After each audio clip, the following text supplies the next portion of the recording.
Hey guys, how's it going? Happy Wednesday. I know that this isn't our normal Thursday live that we have scheduled, but there was just so much that happened this week, which you know where I'm going with this. So I feel like we had to do it earlier. I wanted to actually do it last night, but I was like, oh, that might be cutting it close. That's a little early. And then the next live wouldn't be until Sunday. So I said, all right, let's just move it up one day and let's do it Wednesday. But we have so much to talk about, guys. Like, holy crap. Who else watched all of the Chad Daybell hearing and both days? Because it was not only insane, but like also a little bit painful in terms of the length. Some of you guys I know watched me on Tuesday. Monday we were live streaming day one, and it was 6 hours that we were live streaming and talking together. And it was so much so and like so long that during the recesses, we literally started playing Hangman, where I was like giving you guys clues on the screen. But it was loaded with information. There is so much to talk about. I want to do this live a little bit different in the sense of I want us to have more of like a dialogue. I want to talk about kind of what happened in the hearing, some of the biggest takeaways, rather than me just kind of spitfire everything at you. But a lot to talk about. I mean, a lot to talk about. So before we get started, I just want to remind you, for those of you who have not been here before, and welcome if this is your first time watching, this is the channel 10 to Life, bringing you full true crime cases in under 10 minutes, usually with the exception of lives and with the exception of cases where there's just too much detail to cover and we can't squeeze it into 10 minutes. My name's Annie Elise, for those of you who don't know me, and if you want to support the channel and be a part of the 10 to Life community, please subscribe by hitting that subscribe button below, like this video, share it where you can, and you can also show your support through sending a super chat, which highlights your messages in the chat box as we go through. And thank you guys for all of your continued support. When we were talking on Monday, not only were you guys on super chat fire, but you guys also were like, it was the day everybody wanted to buy true crime merch apparently. And so I'm glad you guys got some of that before it sold out. And there's still some, we got some restocks, but a lot of it sold out. Trying to get it back in. But anyways, let's get started here. So let's see. Okay, I see lots of you guys are in here already. We've got South Africa, we've got London, California, really all over the map, which is great. I have all of my notes here with me because literally there is so much that I want to talk to you guys about this hearing. So if you haven't tuned into any of the hearings over the past couple of days, or if you haven't watched any of the recaps that have been out there, I'm sure you've heard snippets here and there. I'm going to really break down for you all of the key takeaways, like the biggest highlight moments, some of the brand new information that we just learned through the testimony and through these hearings, because it's wild. And for me, it was great because it answered a lot of my unanswered questions. But at the same time, a lot of this new information that surfaced made me now ask a ton more questions that I still don't have the answers to. And I'm hopeful that when we get to Lori's preliminary hearing, I'll get some answers to that. But I'm sure also as more testimony emerges and more evidence emerges, that more questions will, of course, pop up. So let's go ahead and get into it. I want to start by saying, if you watched any of the hearing for either day, then you know what a Looney Tune Chad's lawyer and attorney, Mr. Pryor, is. I mean, from the get, he was trying to argue almost every single piece of evidence that they were trying to bring in. I mean, he was trying to challenge the chain of command as far as like who had the evidence to see if there was any sort of contamination. And he was challenging, I mean, literally everything. And I get it, that's his job, but it almost became comical in a sense because you could just see him trying so hard to argue these things when detectives are on the stand, when other witnesses are on the stand and explaining, you know, exactly what happened and the occurrence of events. And he's just trying to nitpick everything, which, and again, I get it. That's his job. That's what he is there to do. However, it was a reach. And I also, panning over to Chad a few times during both days of the hearing, he had this smug look on his face. There were a couple times on day one where they were having trouble pronouncing somebody's last name. And he literally is like chuckling in his seat, which it just made me infuriated because he already had this smug look on his face of just kind of like, yeah, I'm going to still get away with it. All of this is going to get thrown out, which PS, spoiler alert, it didn't. But then he like starts laughing under his breath. I'm like, bro, this is not a time to laugh. This is not funny. Like, take this seriously. You're literally on trial, or going to be on trial, not only for tampering and destroying evidence, but probably and hopefully murder charges soon. But it was just, the whole thing was a little bit of a circus, in my opinion.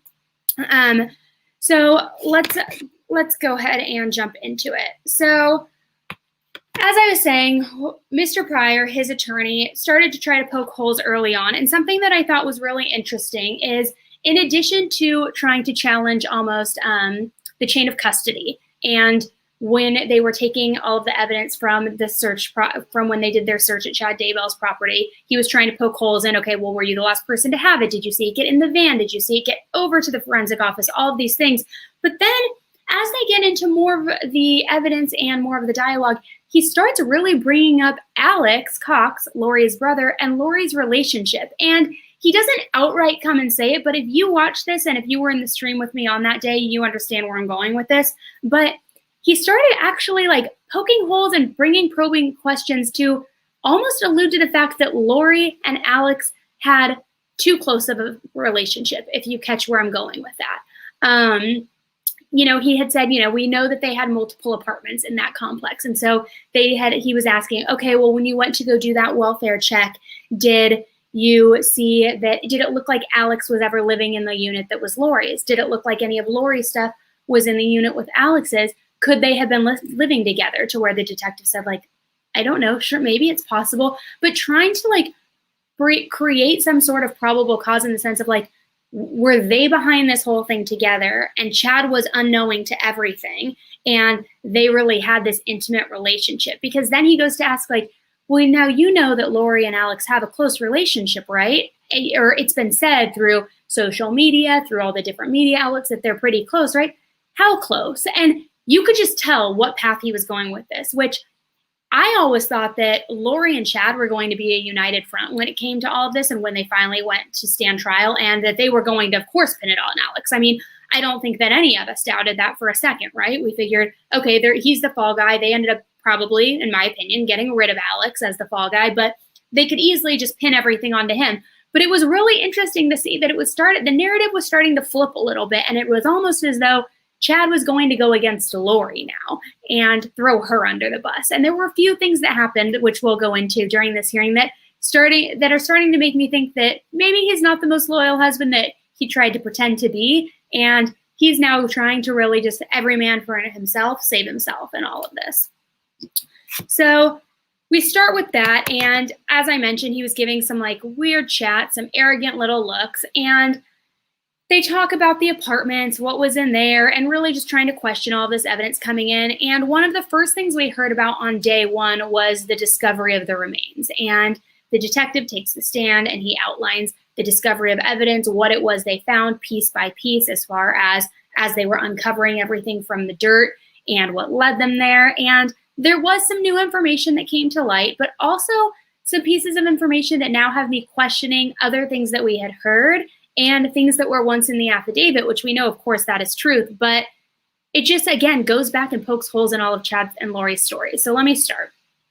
So going back, we talk a little, before we get to the remains piece of it, let's talk to Melanie Gibb, because although she didn't take the stand until end of day Monday and then into Tuesday, her real piece of information and her testimony dates back before they even found the remains. And it starts really when that welfare check first took place back in November. And even before that, when she was visiting Lori with her boyfriend David in Rexenberg, Idaho, back in September. So we're just going to start there just for the sake of the timeline piece of it, rather than the timeline of the hearing itself.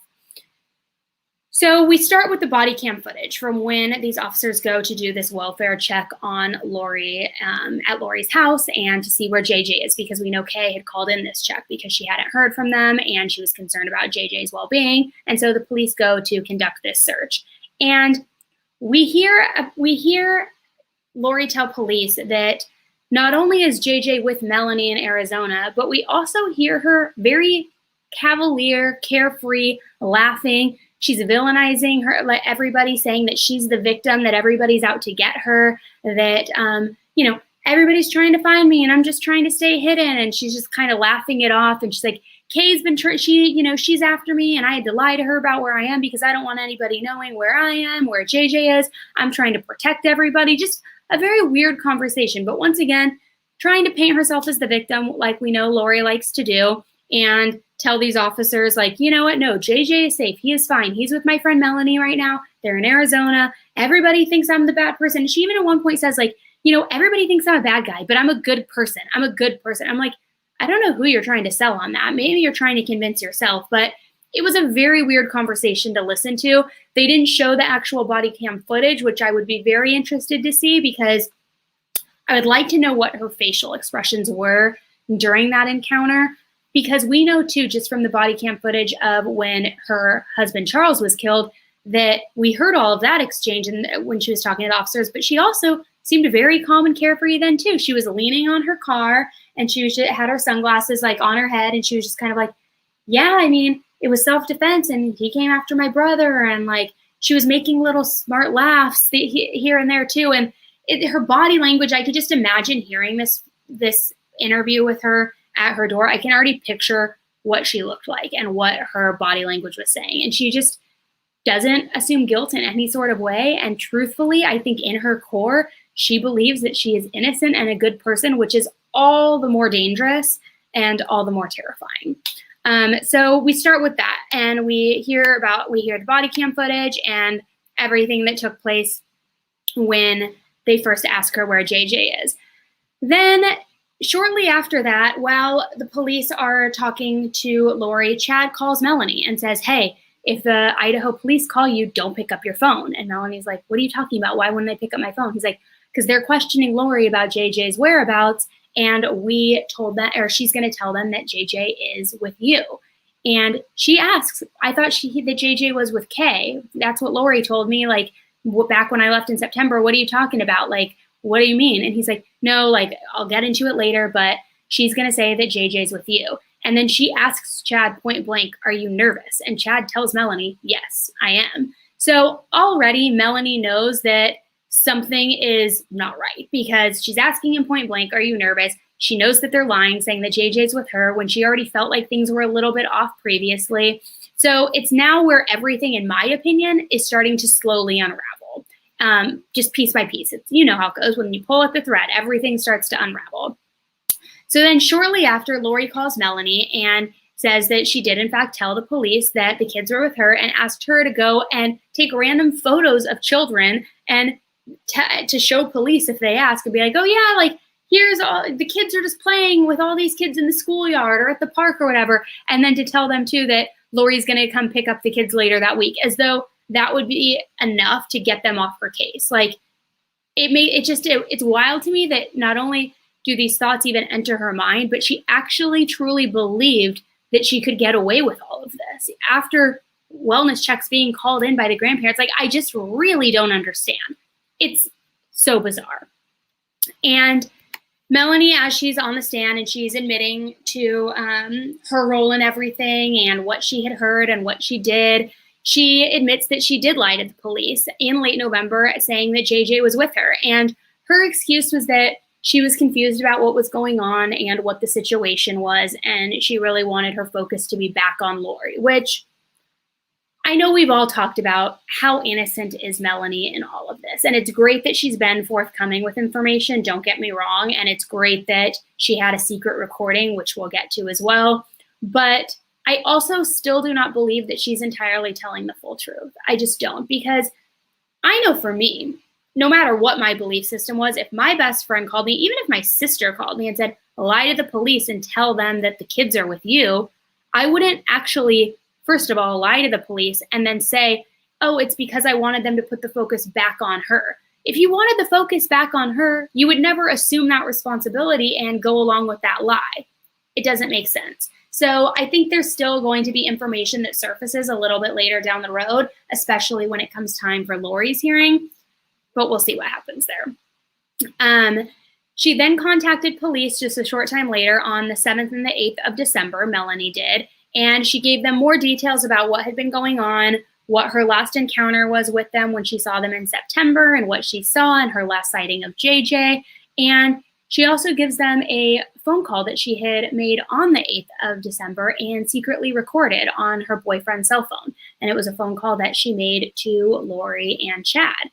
And this phone call was really uncomfortable to hear. I can play it for you guys if you want. Maybe I'll play it at the end of this video so you can hear, because it's 21 minutes long. But if you want to hear it, just let me know, and I certainly can play it for you. But it's uncomfortable to hear because the police didn't ask Melanie to record this call. They didn't ask her to stage this thing. She did that on her own accord. And it's interesting because it sounds as though she's trying to get information out of Lori and Chad, yet she's also, in my opinion, sounding like she's not trying to incriminate herself in certain things. And I say that because when she's talking to Lori and Chad and asking them questions about, well, where is JJ really? You told me he was with Kay. Where is he? And Lori just keeps saying, I can't tell you for your own protection, blah, on and on and on and on.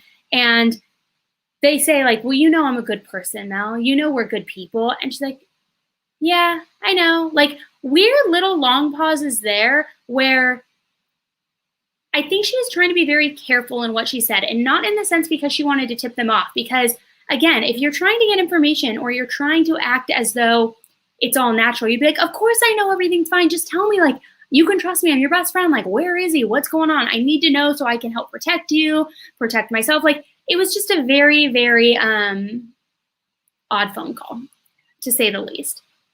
And she's questioning about the whereabouts of JJ, and she basically calls them out too and says, look, it doesn't look good. Charles is dead. Tammy is dead. JJ is missing. This does not sit right with me. I think something is going on. And Lori and Chad keep assuring her, like, the Lord's work, and, it's God's plan, and I can't tell you too much because I don't want to put you in danger, or not in danger, but I don't want to incriminate you and have to put you in a bad position, like as though they're doing her some weird twisted favor. And she says that she can't tell her more, but they act as though they're the victims. And Lori starts spinning how Kay is after her. Then Chad even chimes in saying, it sounds a lot like you're being influenced by my sister-in-law because she has these thoughts about us too. And Melanie says, I've never even met your sister-in-law. What are you talking about? And he's like, well, I know you haven't, but there's some dark force that's influencing you. Maybe it's David blaming Melanie's boyfriend. And she's like, it's not David. And she says, it's not David. David is one of the kindest people I know. Like, I think that she said, I think Satan has gotten into your mind and something bad is happening. And they keep trying to reassure her. Lori says, you know me, Mel. You know me, Mel. And Melanie says, yeah, I know. I love you. I know you. So it's things like that to where it's like, she wasn't pressing her hard enough. And that's why I feel like there's more to Melanie's story or Melanie's involvement or her knowing more than she's leading people to believe, because she's not pressing them, she's calling them out, but she's tiptoeing around it a lot. And I'm really interested to see. That's what my gut feeling tells me, that she knows more about what's going on, what is happening. And I believe that if that is the case, Lori will sure enough throw her under the bus. I think it's only a matter of time, because I do believe Lori probably knows more of her involvement than Chad would, but I think Lori would be the one to throw her under the bus and possibly use it to her advantage to get some sort of plea deal. But we'll see. And as they continue talking about everything, and Melanie says, tell me then, why is Tammy died? Everything is so convenient for the timing. First Charles, now JJ's missing, now Tammy. And Chad then chimes in saying, well, Tammy always had a weak heart, and she was very sick for a long time, and everybody knows that. And she had a weak heart. She was growing weak. She hated, and then he just goes off on a tangent, and he starts saying she hated doctors. The family was there within 20 minutes. All of these things. But it's interesting because on that phone call, it's almost as though he's come up with his entire defense for Tammy's death, and he's explaining it to Melanie, because normally you would say something like, no, it really was a coincidence. She was weak. She had a weak heart and she passed away. But as he just kept layering on more and more and more information, it was as though he had already well thought out his defense, what his story was going to be for the day Tammy died. And he was just practicing it almost on Melanie to see if she would buy it. And I'm glad that they're doing more investigation to Tammy, because I'm sure we can all agree that it's not as cut and dry as they wanted us to believe. And he even goes as much as to say, it was breaking my heart. She's just so weak. And, it was just unfortunate. But if your wife is so weak, your wife of so long, if she's so weak and growing ill and has a weak heart, why are you running around with some new little blonde girl who you P.S. married 2 weeks later? It doesn't make sense. Like, none of it makes sense, which I know we all know that and we all agree on that. But it was just very weird to actually be hearing him try to justify these things to another person, because we already know the thoughts that have been going on in his mind, and we've been able to speculate the conversations that he and Lori have been having behind closed doors. But then to actually hear it and hear his voice was a little eerie. And something else, which if you heard any of the phone calls, you probably caught this if you're familiar with the person I'm going to mention, or if you haven't watched it, I encourage you to go back and listen to them, because it's very interesting to me. Chad's tone of voice, if you close your eyes and listen to him talk, it reminds me to a T of the recordings of Warren Jeffs. And I don't know if you're familiar with Warren Jeffs, so let me know if you are, but he is one of the most notorious cult leaders. And so it's like, do all these cult leaders sound the same? They're just very monotone, very arrogant. There's like a sense of being kind of condescending in what they say. And it's just like a very eerie tone of voice. And he sounds exactly like him. And if I covered the screen or covered my eyes, I would 100% think that those conversations were with Warren Jeffs himself, which just gives me the creeps all over my body, because I think Warren Jeffs is pure evil, vile, the worst of the worst, which maybe we need to do something on him later down the road. But he is just like the ultimate. Like, I can't even see a photo of him without like feeling a little bit of like the bile come up in my throat.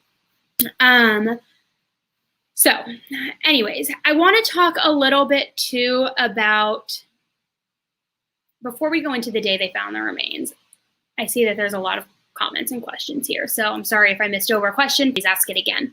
But I want to go into the motive a little bit behind Tammy's death and behind Charles' death, because we've all been talking and everybody's been speculating that it was for the life insurance money, specifically with Charles, and we think maybe Tammy's death was more of a means to be with Lori. But, and we think that because we know that Lori lashed out when she didn't get all the life insurance and Kay got it, and she tried to accuse her of, you know, being fraudulent and all of these things. But I started wondering, why would she be so concerned about getting this money and this life insurance policy if she truly believed the world was going to end on July 22nd? Because at that point, that was back in last June, right? When all of that took place. And it seems as though, if you think you're only going to be alive for another year because the world's going to end, are you concerned with obtaining a big life insurance policy? Probably not, right? So I don't know that that's the motive. And I know there's also been other secret emails that have been floating out there that are said to have been from Lori, not really from Charles, to Chad, and really deciphering the meaning behind those, saying that Chad maybe actually had been involved in Charles' murder, which we will talk about on another video and get into that. But I just thought that was really interesting. I started thinking more about that, and something doesn't really work for me with that. Oh yeah, sorry guys, it looks like my battery's about to die. Hold on, let me just switch cameras. I see you guys telling me in here. There we go. All right, thank you. Thank you for letting me know that. All right, so, okay, let's see.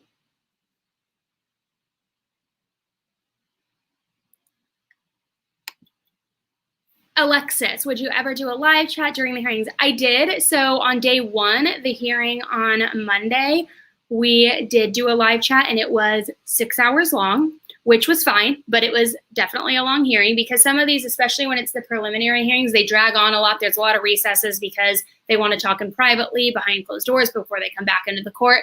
But if that's something that you guys enjoyed or you want more of, let me know, and we certainly can go forward.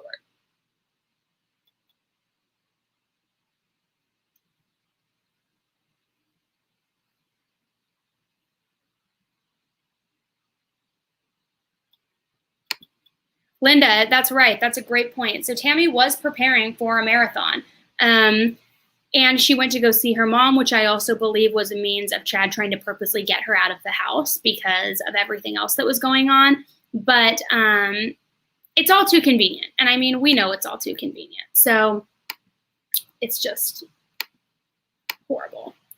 And, oh, I appreciate the attention. Yes, my battery was dying, but don't worry, we are back and I saved it. But thank you for the super chat. I appreciate it.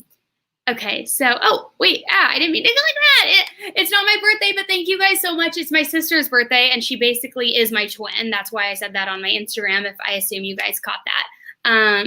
But no, it's not my birthday. My birthday was in May, but you can still show me birthday love if you want. Okay, so let's go ahead and jump to the evidence and when the detective started talking about everything that they found. And something that I thought was really interesting, and I made sure to write it down here because I didn't want to forget about talking. I didn't want to forget to talk about it. Well, really, yeah. So they released audio recording, a few different audio recordings, but they released one from the morning of June 9th, which is the day that they searched Chad's property.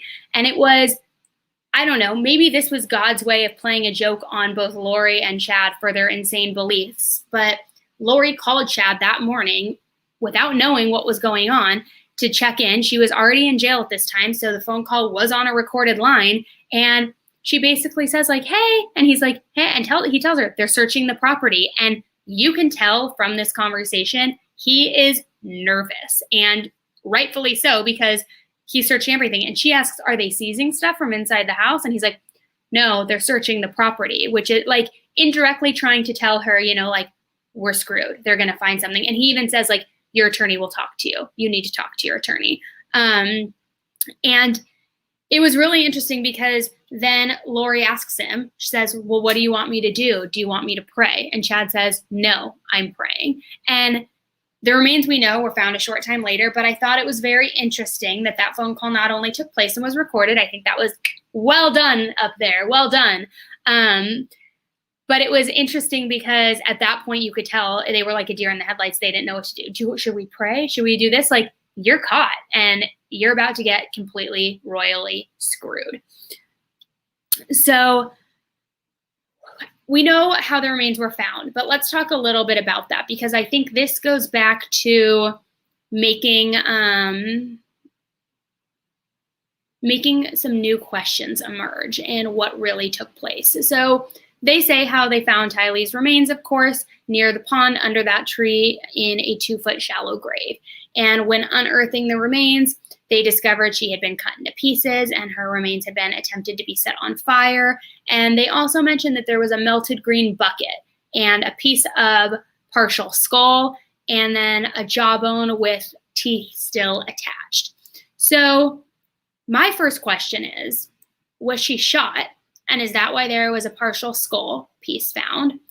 Because we know that Chad said that morning when he texted Tammy that he shot a raccoon. So was raccoon code for Tylee? And is that what they did? They shot her and then tried to dismember her and burn her? Which, what's with all the dismembering and burning on a side note? But is that what happened? Because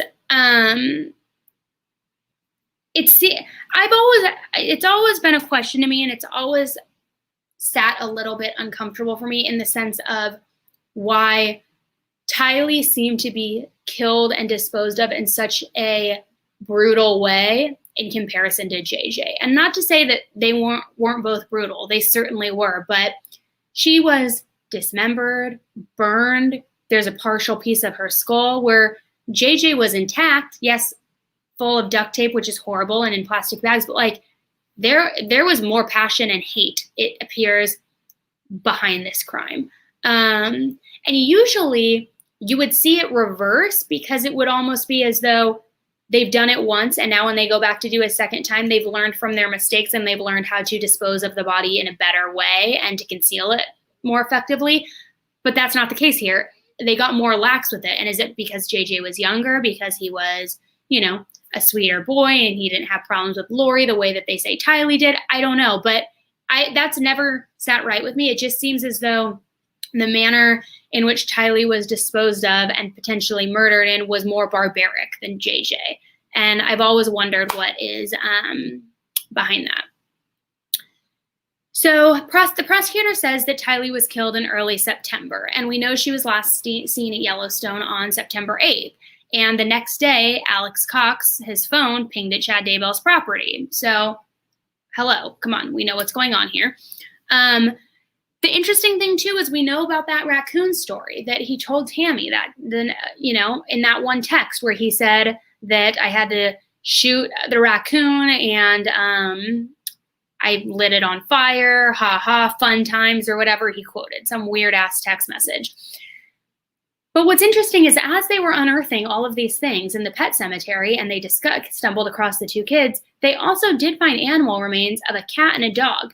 Never a raccoon, though, which I think we all agreed that the raccoon story was just a cover. But again, I just think it leads us to know that raccoon was a clear cover for Tylee, because they never even found a raccoon anywhere in the pet cemetery. So it's interesting to see where that goes. Let's see. I see you guys are chatting. Let me go and I see good theory, Carissa. Let's go. Okay. I feel like there are two different killers, either Alex or Chad and Lori, or Lori. And also I read somewhere that there's a ton of things that you can find like in plastic and duct tape. I think they were all involved. That's my personal opinion. And, ooh, hey, new member. Love that. I didn't even know that we get these little alerts. So if you guys want to be an official 10 to Life member, in the description box, there's a link you can go to, and it unlocks all sorts of exclusive badges, emojis, different perks, different discounts, different Zoom parties with just me, and all this exclusive stuff. So sorry to go and derail a little bit, but let me just throw that out there because I see we have another new member. So join if you would like. And there's all different tiers that unlock different perks.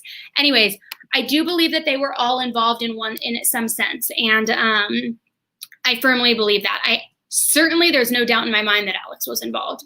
Hands down, I think he was the henchman for all of it, 100%. And I think that Chad and Lori were just all selfish human beings. And I think they used Alex. I think Lori manipulated Alex to get him to do what she wanted. And then when they were done and they had this happy life, they were now newly married. They had gotten rid of everybody in their lives that they wanted to get rid of. They got rid of Alex because they didn't need him anymore. The only thing that I thought could potentially be the next person would have been Kay. And I only say that because I think that Lori was so bent out of shape over the life insurance, but it appears that that didn't happen. Thank God. The FBI analyst who takes the stand also says that the text message that Chad had sent Tammy that morning stuck out to him because it was not only much longer than all of the texts that he had previously sent Tammy, but that it had provided a clear explanation as to why there would be a fire that morning and a gunshot. And so he said, not only is this message way longer than his normal messages to his wife, but it also essentially wraps in a bow this alibi and this explanation as to why these weird things are occurring first thing in the morning, why somebody's having a bonfire, why there was a gunshot, or maybe why there's a shell casing, or who knows what she could have stumbled across. So he said that immediately when he saw that, he grew suspicious as well. So then if we go back a little bit, before we go into the remains of JJ and what was discovered, let's talk about the last time JJ was seen and that famous crazy trip that Melanie and David Warwick took to Idaho in September.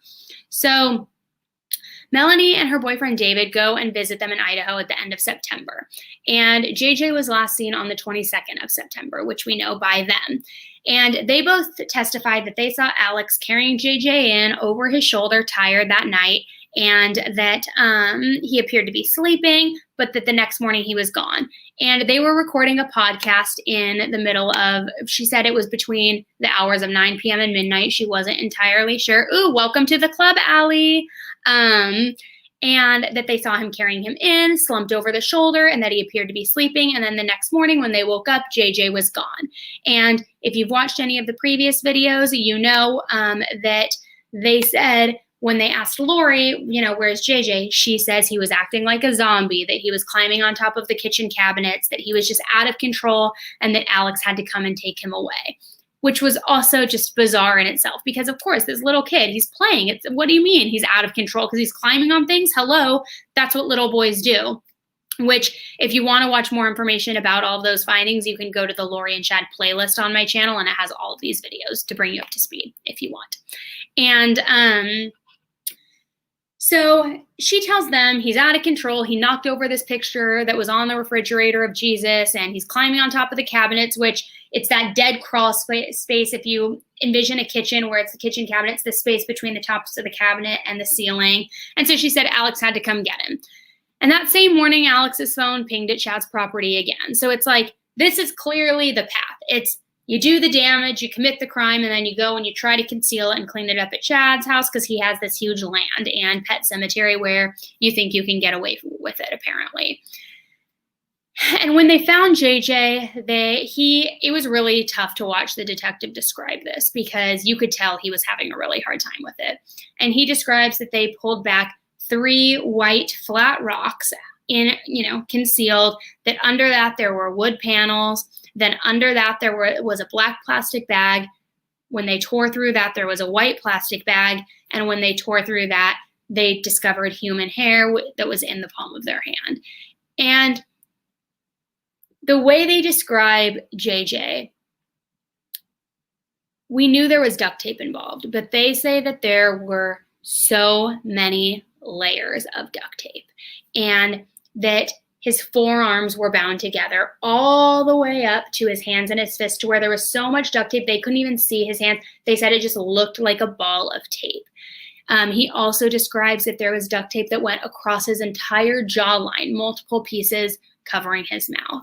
And they say he was found in his red pajamas. So that gets me thinking, where did the murder happen?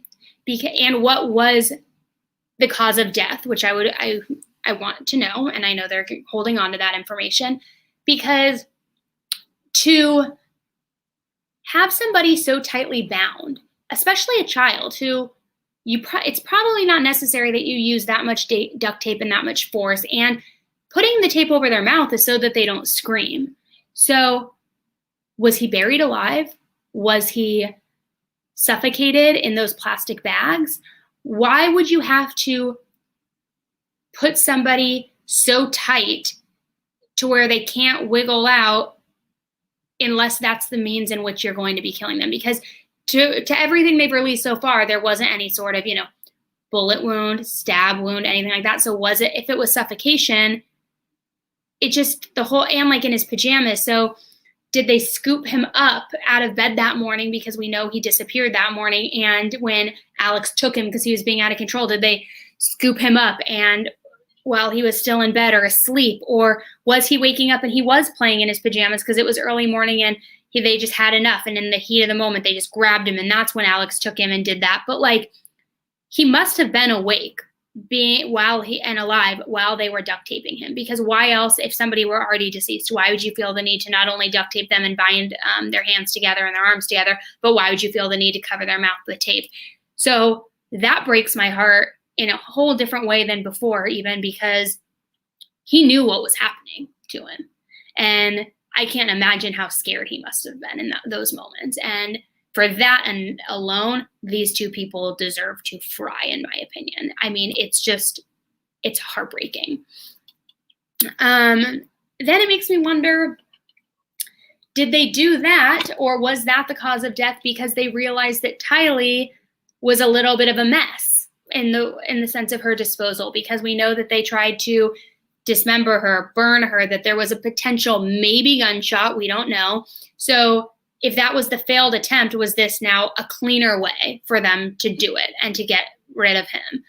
I don't know. But again, going back to what I said earlier, they just had such stark differences between the two. And which is unsettling itself, because why would you be so horrendous with one, and not that it's less horrendous with the other, but definitely a different means, Also, if you haven't murdered before, which there is suspicion not only that, of course, Lori was involved in her husband's death, but there is now suspicion that this maybe was not Chad's first rodeo. And my theory is if you have truly never killed before, you kill once, you think you get away with it, you're confident enough that you're going to then go kill the second kid for your second kill ever, you probably wouldn't switch it up that much. You probably wouldn't switch up the cause of death and the murder itself, the disposal. You probably want to keep with it in the same manner, unless this isn't new territory for you, you're familiar with it, or unless something went very wrong the first go around, so you were trying a new course. And I'm very confident that murder charges are going to come soon. I'm very confident. And I want to know, as they're still piecing it together, because I know that there is probably so much information that has yet been released to the public because they're trying to, tie up their investigation and get these charges going. But I'm interested to see where that really leads and what happens there, because again, it just doesn't really sit right. And I think that there is a much larger meaning behind it. Thank you, Sona Romero, for the super sticker. I appreciate it.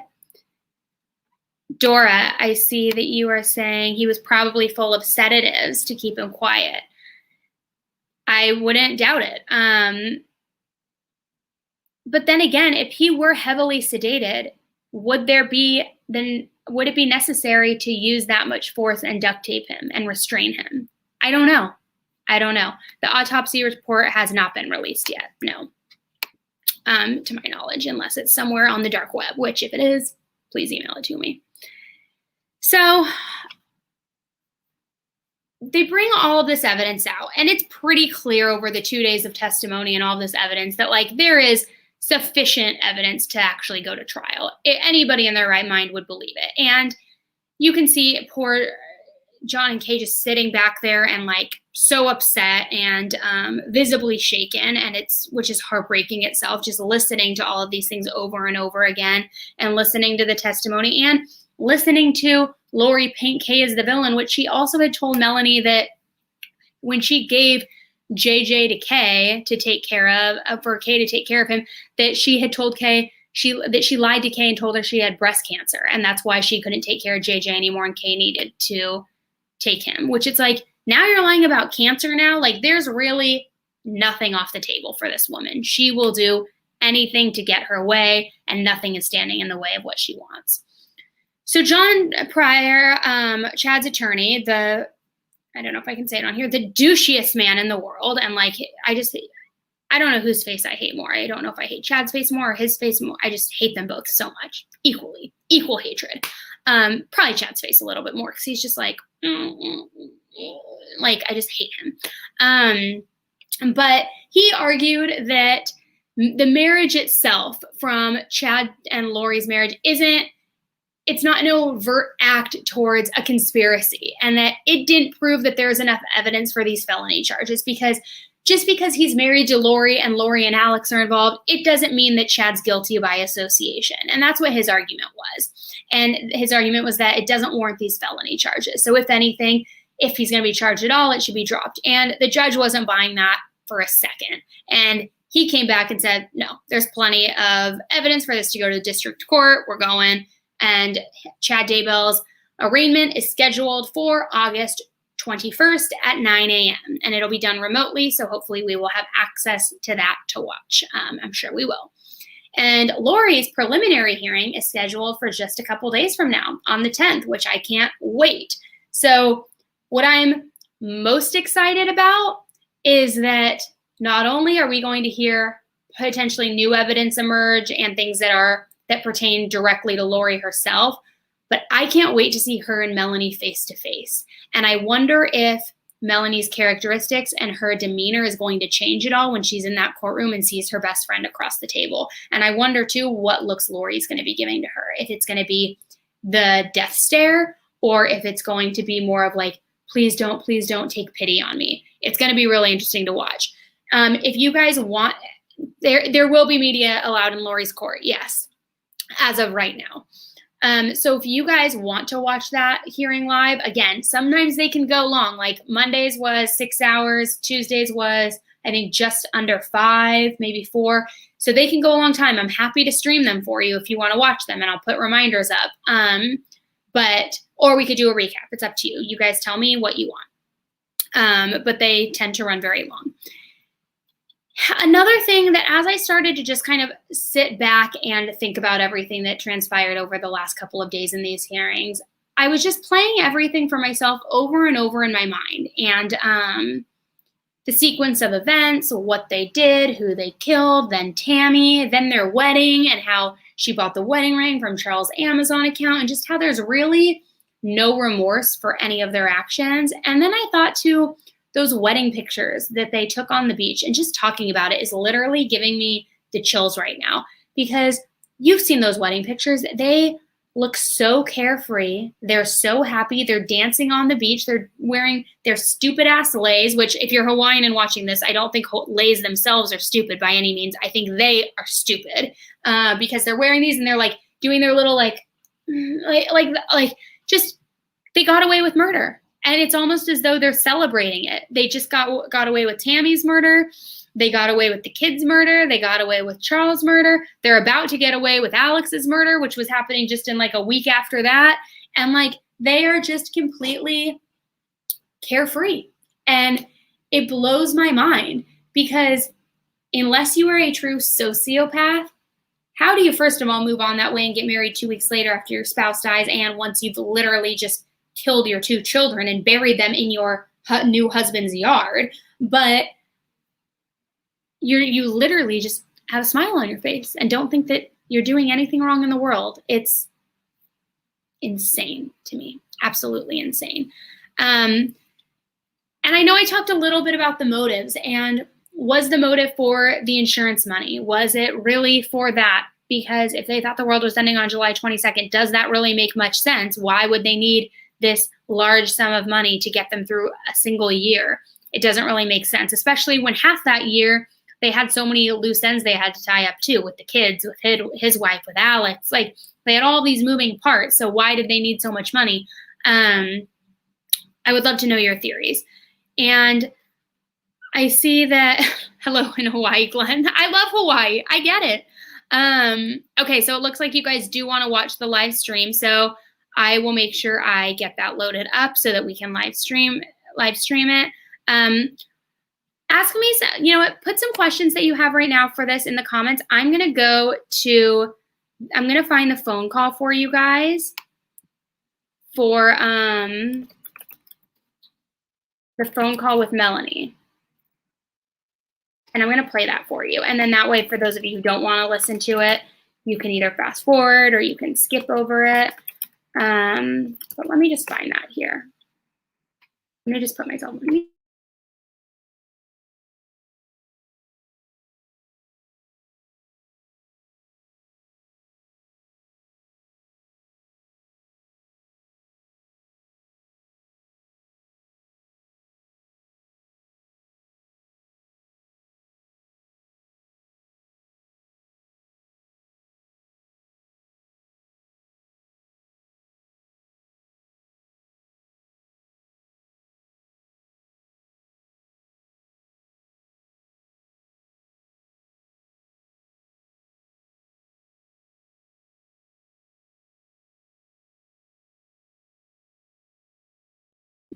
So here goes the phone call. Sorry, guys, 1 second.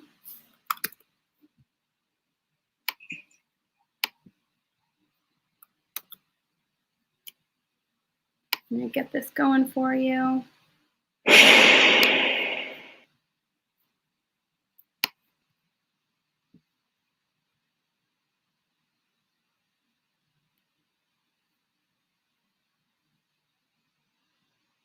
Should have already had it on deck. Sorry. All right. Me.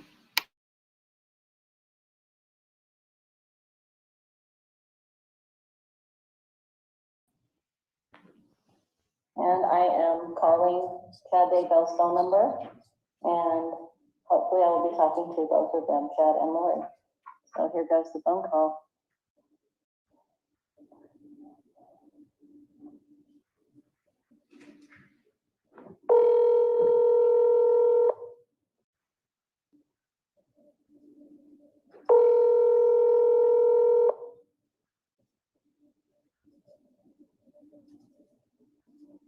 Hello, sweet Melanie. Hi, Chad. Hey, Lori.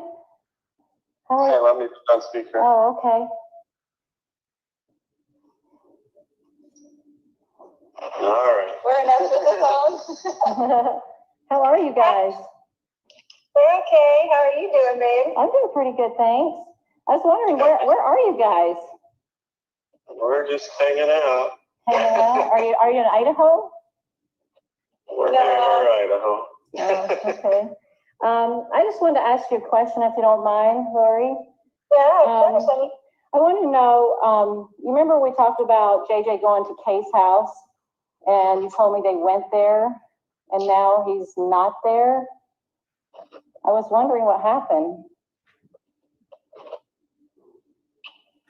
Well, I had to move him somewhere else because of her actions. So, Was she doing something? Like, was she trying to come get him or something? Or, like, trying to kidnap him? well, she said that lots of times before, but, Okay, when I asked Chad the other day, I was like, hey, where is JJ? And he said, for my security, he didn't want me to know. So is there a reason I should be in danger to know where he is? no, it's nobody. It's his danger. It's the danger that there's people after me. Okay. We So just felt that if you knew, that puts you in a danger. well, just in a bad position. Yeah, bad position. Everybody, if they don't know anything, then they don't have to say they know. Right, so you're just worried. Okay. I'm just to keep him protected and keep you protected. and keep everybody else good. I appreciate that. Well, I was wondering why you told the police why he was with me.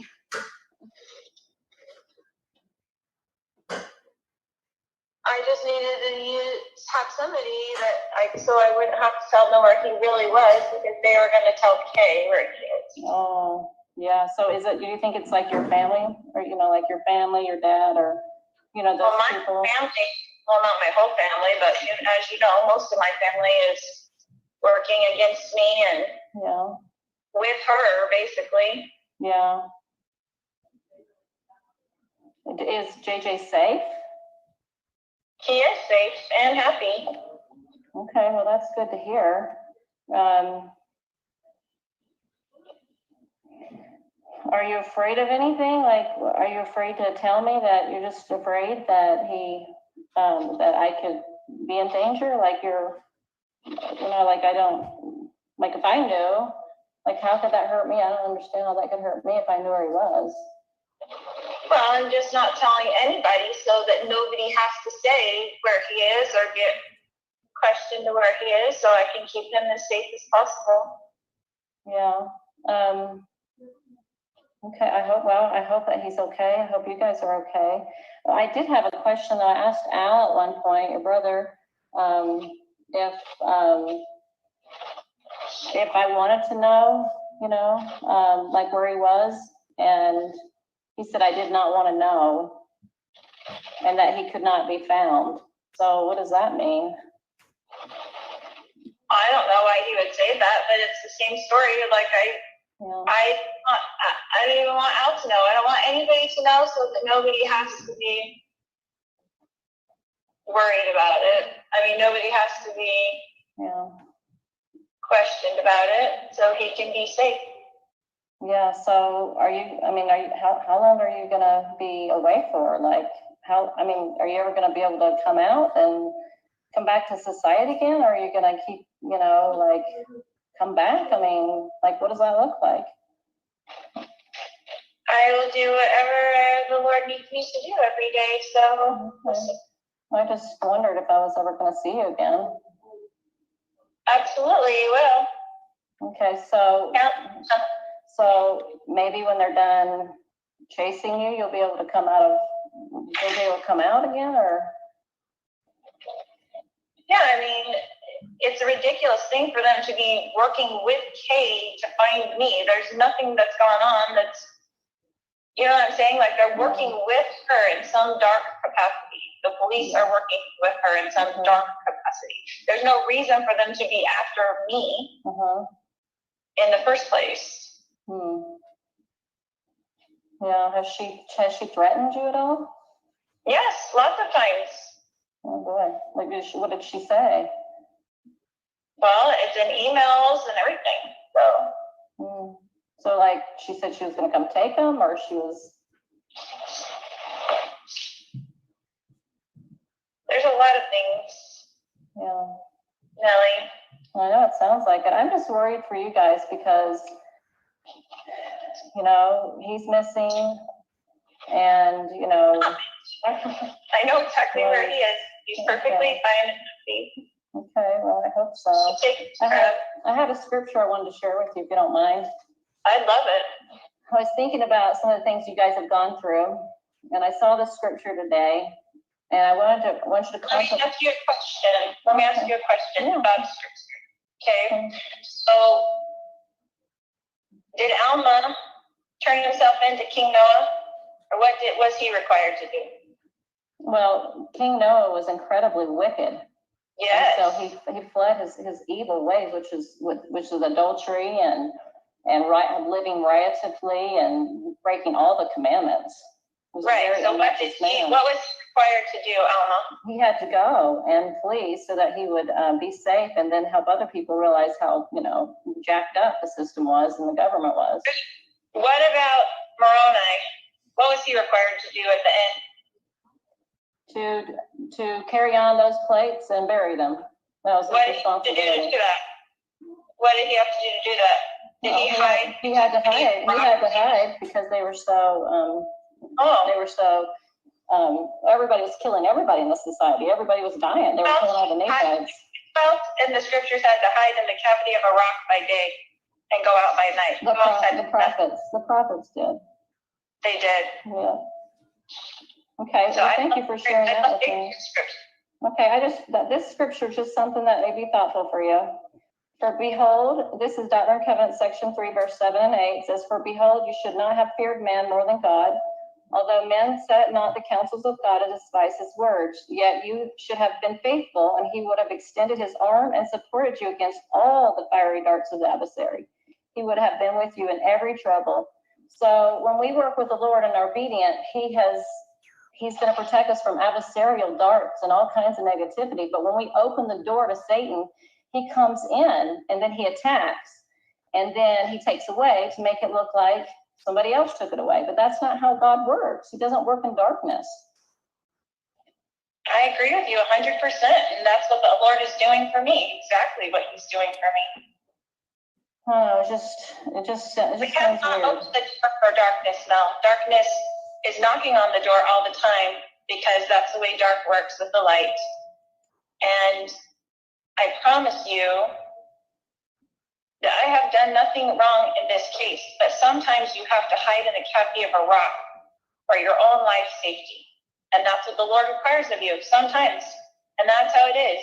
And I'm sorry that's how it is, because there is a lot of darkness on the earth. I know. It's been after me for zero reason besides the darkness of Kay, which you already know she's dark. I haven't met her enough to know if she is dark or not. I've just met her slightly, and she seemed like a normal kind of person, but then I haven't engaged with her that much, so I don't know that personally. So you don't know about her changing the thing for herself to be the beneficiary of the policy and all that stuff. None of that's dark, right? Well, I haven't seen those documents, so I have no way of knowing. You've seen them on my computer. No, I have not. I haven't even looked on your computer before. You haven't shown me anything. I don't know why you're being controversial to me, or if you're recording this conversation for the police or whatever. I don't know what your intention is on this phone call. Well, but I love you with all my heart, and I have forever, and I will always love you. I appreciate those words, but if you really loved me, you wouldn't have told the police that I had JJ with me. That's not what a friend does. I mean, that just makes me look weird, and it's not safe for me. That doesn't look good. I mean, you had to think of my welfare if you love me. I do, and I did exactly what I felt the Lord was instructing me to do. And I appreciate you, and I love you. And I would never do anything to harm you. And you can have all of this confirmed to you by the Lord. I have. And my conscience is clear. I feel very understanding what's really going on, Lori. And I believe that you have been very deceived by Satan. I believe that he has tricked you. And I don't believe that what you're doing is correct. I just don't. I mean, Tammy dies, and then your husband died, and then he's missing. It just doesn't sound like God's plan to me. It just sounds, here's my gut feeling, like in my gut, it feels weird. It doesn't feel right. I don't have peace about it. I never have felt 100% peace about it. I always felt like a little weird in my stomach about all these things. You know me, Mel. You know me. This does not sound like you. This sounds like you've been influenced by somebody dark who wants you to believe dark things and have fear of the celestial world. I don't have fear. You obviously do. No, I have a peace of conscience and I can see clearly. Well, I'm sorry that you feel that way. I love you so much. I know you do.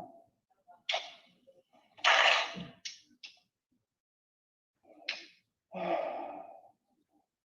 don't know what else to say. Stand Christ when he comes again, and he's coming soon, and we will all stand there, and you will know at that point that he has supported me and has supported me the whole time, and I have not been deceived.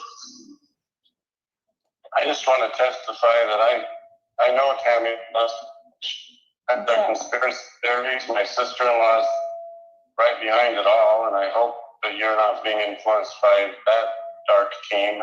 I don't know who she is. I'm sorry, you said your sister-in-law? I don't even know her.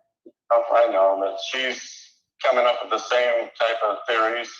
And it's just not true. My own children were there. They testified that Tammy had been getting weaker and sick, and I begged her to go to the doctor. Her heart was failing her. She was physically falling apart, but she hates doctors, and she just passed away. That's how it happened. My son Garth was right there with me the whole time. My kids were at the house within 20 minutes of her passing. There were 2 coroners. They checked her out right there on the bed. All these conspiracy theories just make me sick to my stomach. Just absolutely sick. I know I've been told for years that Tammy would pass away at a young age. And I had no idea that Lori would even be a part of my life. I just knew that my life had 2 segments. And that I know Tammy's on a special mission and she's with my kids. She's visited them. There's so much, Melanie, that you just have to have faith. And this is not some sort of master plan. There's no way Lori and I could have ever come up with this. It's just... You can understand my concern, correct? I can from an outside perspective, but from someone who knows as much as you know, no, not really. But we can feel Dave's influence on you. I can feel that for sure. He's a very good man, and he has a very strong foundation, that I know. I know, but he seems to be the one that's putting the doubts in your mind. No, you know what? I have come to understand that my gut feeling, I was not listening to it. And I always felt uncomfortable with many things. Okay. Well, I'm sorry that I included you in those teachings then for your own sake, because I wish that you didn't have as much knowledge as you have, because you will be accountable for the knowledge that you do have, Mel. So are you. I agree 100%. Yeah. 100%. I have no fear. Yeah. I have no fear of that. Yeah. But I really, as I was reading the story of Chloroform, and it is so very similar to this, you just can't see it. But he did it because he was trying to reclaim a people, and he thought at the very end, because of his carnal and natural desires, that's what influenced him. And he was very deceiving. Carnal natural desires? Well, honey, you got a lot of natural desires. We all know that. That's what you think is me, Cora? Are you kidding me right now? I think both of you have similarities. It's in the scriptures. It's in the scriptures. And the scriptures are very powerful. Yes, they are. I live by the scriptures, as you know. I know, but we can wrest the scriptures for our own vain glory. If I wrested the scriptures? We can do that. And I feel that you have to suit our belief systems. Do I wrest the scriptures? Is that what you're accusing me of at this point? I feel that you have. Why do you feel that way? I need an explanation on this. Because if you look, like the scripture just shared. Okay, the scriptures every single day, you know? I know you read them. I know about that. But this scripture right here says that you will be supported by all against the fiery darts of the adversary. You would have been supported if you had not opened dark portals and dark junk. You would have been safe if you would have obeyed God. He would have had your back. But you have been chased and tortured. Whether you do this or not, I'm sorry? He has your back. So, well, if he has your back, you would not be able to tell me where you are, and we couldn't find JJ. Like, where is he? I've been asking, where is he? And you know what I mean? Like, that's I can tell everything where JJ is right now, and that would not be good for JJ. So I'm sorry that you don't want me to protect my children, but I would never ask you to not protect your children. Of course you wouldn't. So I can tell that you're just adversarial, Mel. I love you. I'm sorry that you feel this way. Because I actually do care. I'm sharing what I feel for you because I know your salvation's in trouble for what you've done. If my salvation is not in trouble at all, and I think you should check that with the Lord again. Well, I felt a lot of things from the Lord, and this doesn't feel right. Well, I'm sorry that you feel that way, sweetheart. I'm sorry that you're friends with all those who are against me. Joseph Smith's friends turned against me. I'm not friends with people that are against you. Apparently you are. I am not. I don't know Kay. I don't know who you're talking about. Your sister. I don't even know what her name or who she is. I don't know any of those people.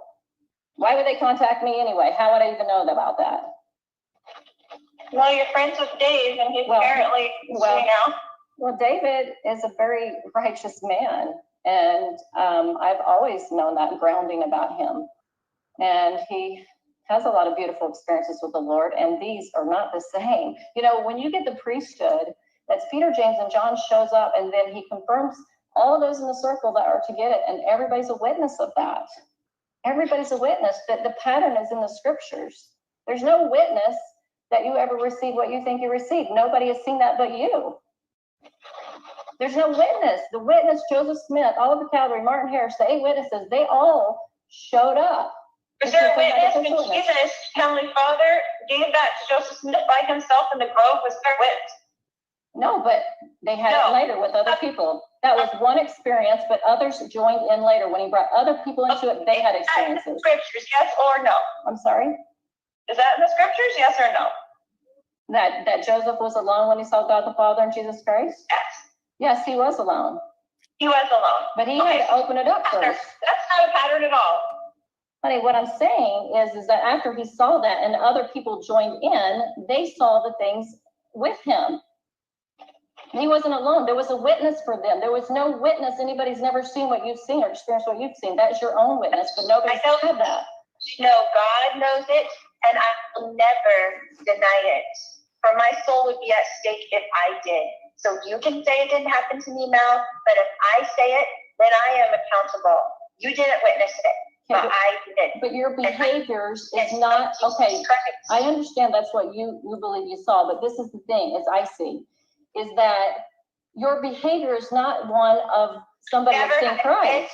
Your behavior. What? Never had any idea that you would be the person of all people to turn to me. I cannot believe I am asking questions, and I am concerned for you. That is what somebody does when they care. You don't sound like you're concerned. You sound like you're accusatory. You do not sound concerned. You sound pissed off. I'm not. I am troubled. Maybe that's the better word. Troubled.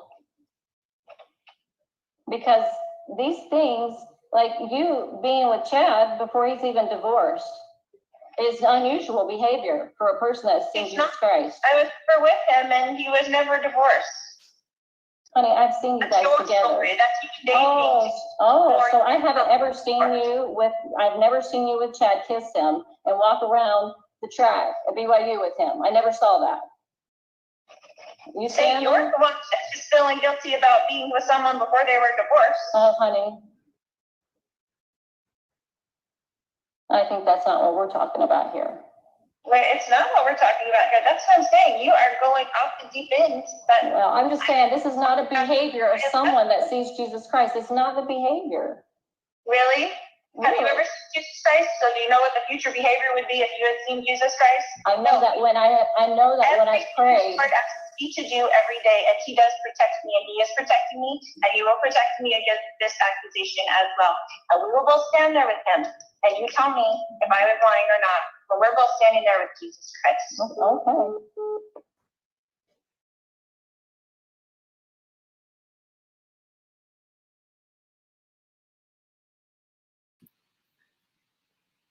Okay. Okay, hold on. Before we get into it, one sec.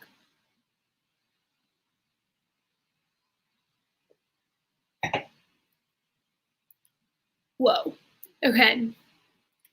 So first of all, now do you guys understand what I was referring to? When it sounds as though Melanie is trying to, yes, pull information out of Lori because she knows more, but also not pushing hard enough unless she just truly is such a sweet person. I feel as though if that were me, I would have been like, tell me what's going on. What, like, why are you lying? Are you batshit crazy? You said your son was with me? Why are you lying about it? Why are you trying to get me caught up? I love that you can see my camera shadow back here, my dead camera, because it doped out on me. There's just, she knows so much more than she's letting on, and it's disgusting. So I'm gonna play, it's a 1-minute clip, and it's the phone call from the morning that they searched Chad's property when Lori happened to call Chad from the jail, so it was recorded. It's a little muffled and hard to hear, but I'm going to try to make sure that you guys can hear it, first of all. And then also, afterwards, I'll let you know if you had questions of what was said. So let me go ahead and do this. Let me share my screen. We call from and Facebook. We call from and Facebook. And this Melanie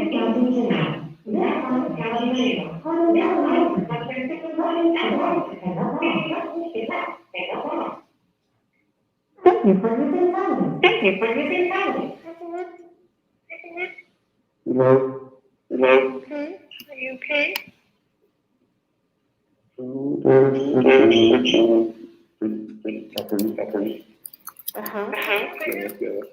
Yeah.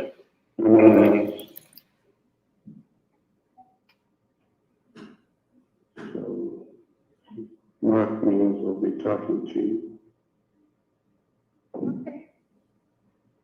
What, are they in the house? No, they're out in the property. Are they seizing stuff again? They're searching. There's a search warrant, and so we're gonna just sit on this with the kids. Okay. Yeah, so you tried to set up a call. Glad you called. Yeah. So we'll see what transpires. Okay.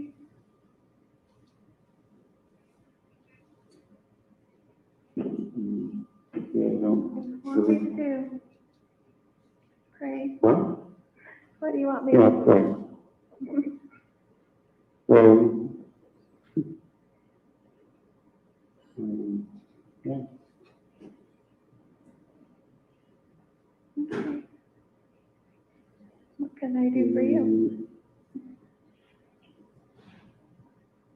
I'm feeling pretty calm. I would call Mark, though, maybe. Just talk with him. Have you talked to him already? I did call him, yes. So he knows what they're doing? Yeah. It's okay. Call from somebody else I need to talk to. I love you so much. Okay, I love you. Should I try to call you later? I don't know. I don't know. You can try, yeah. I'll answer if I can. Okay. I love you, and we'll talk soon. Okay, baby. I love you. Okay, love you. Good night. We'll see what transpires. Glad you called. I'm rewinding it. Just watch when he takes that big gulp when he knows he's caught. Okay.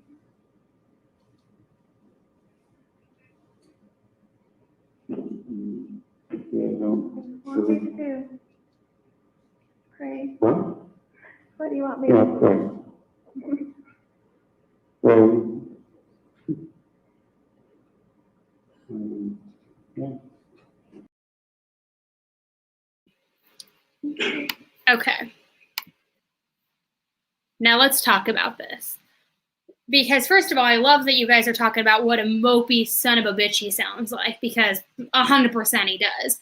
But she also does sound like a timid little girl, like almost as though she's like flirting with him in a sick, weird way. Sorry, this shadow is like freaking killing me right now. But being like, oh, is there anything I can do? Oh, well, do you want me to pray? Like, no. And you could hear in his voice when she's like, okay, well, should I call you later? And he's all, I guess, but thinking in his head probably like, I'm probably going to be in jail, bitch. Like, what aren't you getting that I'm trying to tell you? Like, it blows my mind. And you can hear in his voice, he knows that they're caught. And she clearly isn't smart because she's like, oh, they're searching the house. And he's like, no, the property. So call your lawyer, call Mark, have a conversation. She's like, well, are they seizing stuff? Like, I don't get it.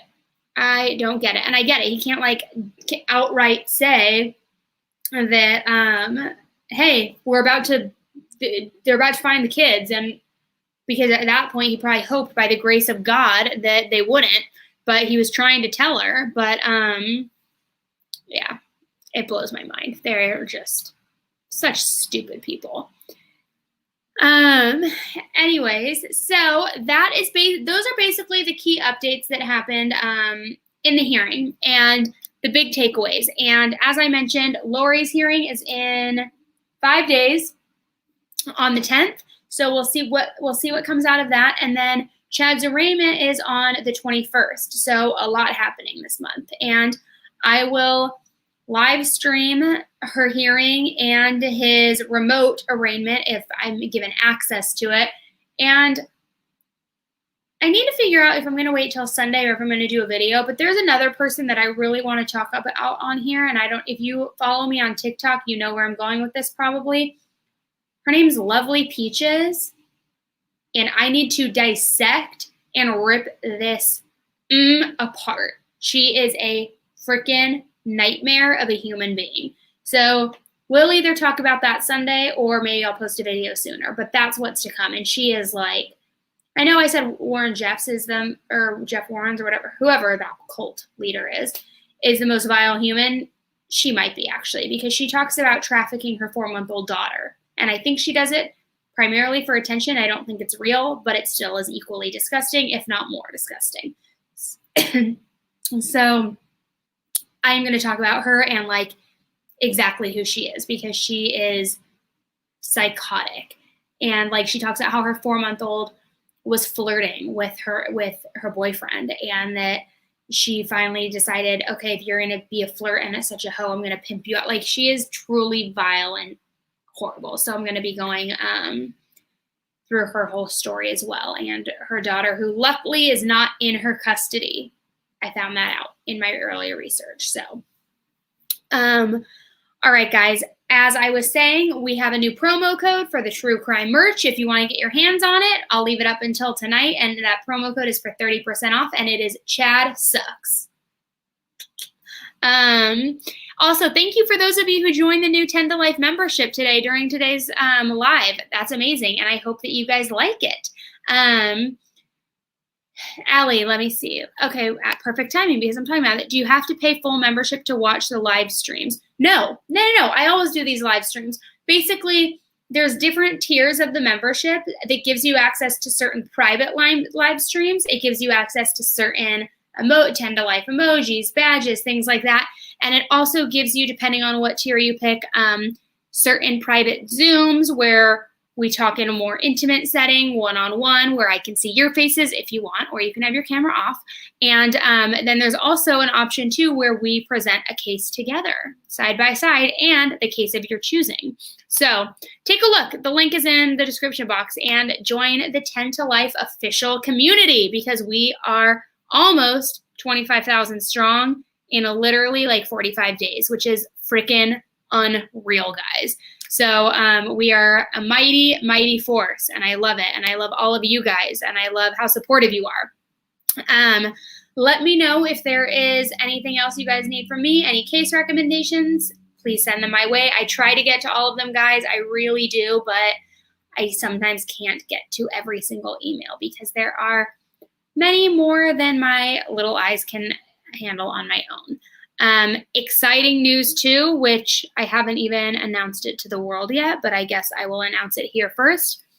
I am moving out of New York City, and I am moving in 2 weeks to California, back to California, where I grew up, specifically Orange County. So any of my Orange County peeps out there, hit me up. I'm coming back in a couple weeks. So you heard it here first. I didn't even post it on Instagram yet. And it's time to close the New York chapter, which makes me sad, but also really excited for what's to come. So I love talking with you guys. Thanks again for sitting with me and listening to this case update. I will continue to keep you updated. Please don't forget to show your support for the channel by hitting that like button. It takes 2 seconds, not even. It takes like a half a second.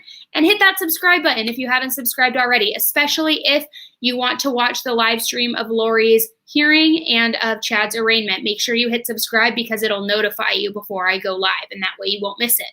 And as always, thank you for spending your night with me. I appreciate it. I'm going to finish this wine in true Annie fashion and keep my fingers crossed that there is not Papa John's waiting for me on the other side of that door, courtesy of my husband.